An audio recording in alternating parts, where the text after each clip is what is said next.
The United States and Iran will open indirect talks next week in Vienna. This is part of the European Union's efforts to bring Biden administration back to the nuclear deal. The remaining signatories, namely China, France, Germany, Russia and Britain, will meet in person on Tuesday in the Austrian capital.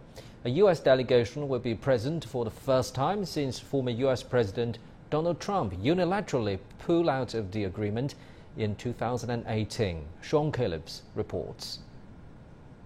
The goal is to get the U.S. to return to the nuclear deal it withdrew from nearly 3 years ago and end punishing economic sanctions, and at the same time force Iran back into compliance. Iran has been enriching uranium well beyond limits spelled out in the pact once then-President Donald Trump pulled the U.S. out of the arrangement, calling it the worst deal ever negotiated. Talks to restore the agreement, known as the Joint Comprehensive Plan of Action, or the JCPOA, begin next week. We've agreed to participate in talks with our European, Russian, and Chinese partners to identify the issues involved in a mutual return to compliance with the JCPOA with Iran. But the United States and Iran are not going to meet face-to-face.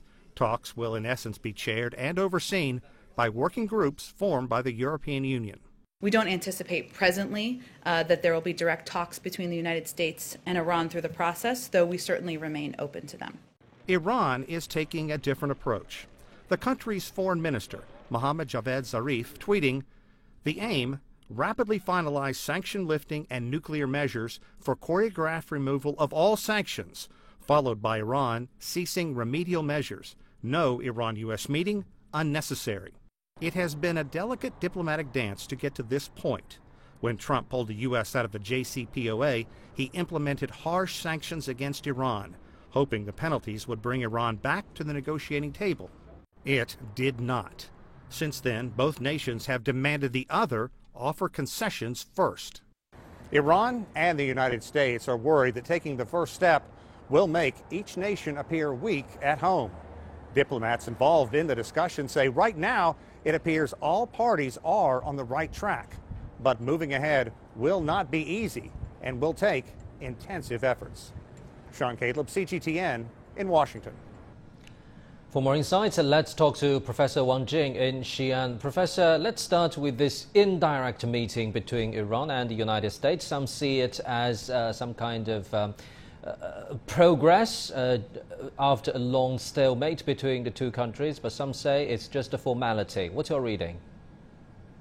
I think the indirect negotiation between Iran and the United States should be perceived as the very beginning of the two sides' rapprochement and also the two sides' efforts to maintain the JCPOA, because the indirect way is not, of course, not enough, but the indirect way is still the way of exchange news, exchange their opinions, and exchange their stances in public.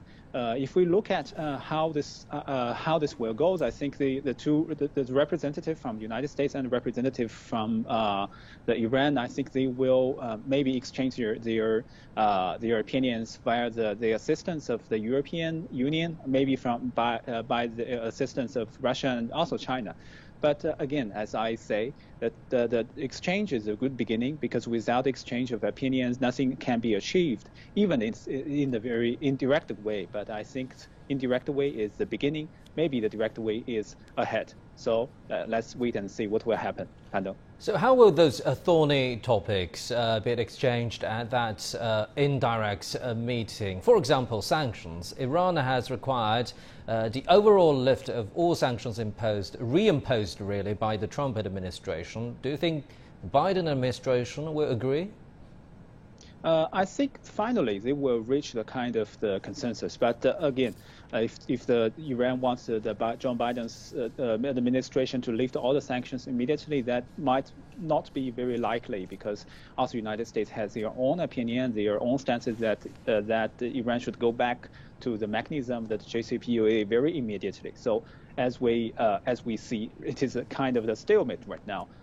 So that is why we need the negotiation to help melt down the distrust, to help melt down all the hostilities between the two countries, because the United States, the sanctions, reimposed sanctions 3 years ago actually destroyed or shaken the very necessary and also very highly needed trust between the two sides. So we need time to melt down the distrust.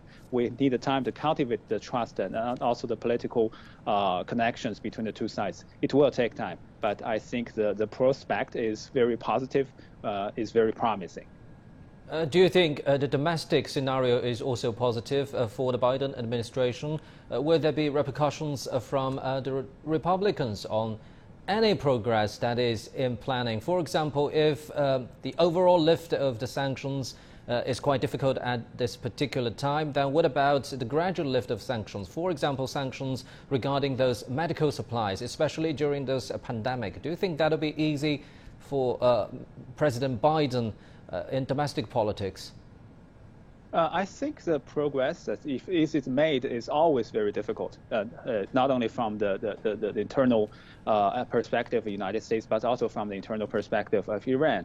Because if you look at the pressure, not just to come from the United States, some of the groups inside the United States, they believe that the United States should maintain strong, should maintain assertive against Iran. Well, also if you look at Iran, there were also many voices that Iran should not make concessions themselves, rather than to reach the very positive deal. So I think yes, progress always means difficult for both sides, and even the technical or partial concessions or technical or partial concessions from each side.